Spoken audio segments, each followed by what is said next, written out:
To do some light body work to this Cadillac. It's 2006 Cadillac DeVille.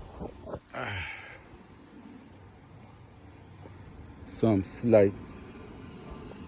Fix all that so I can place this new radiator in here. This radiator right here busted up. But right here, let's straighten this up so the radiator can sit down in here.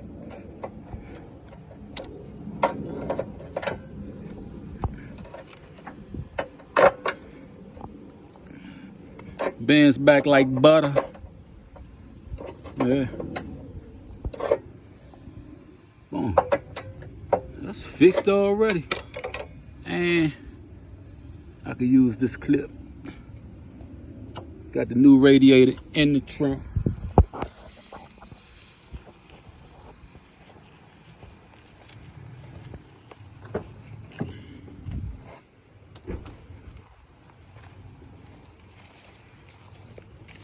New radiator.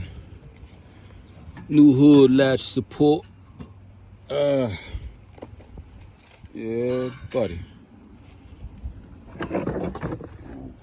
Radiator look pretty good.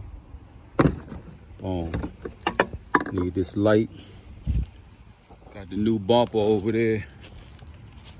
So about to get this right.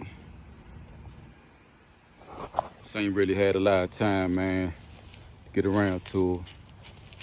It's about to get done on a good Friday. Saturday, me and Cuz were riding out the mall looking real good. Oh, there go that white thing right there. Let y'all know what's going on.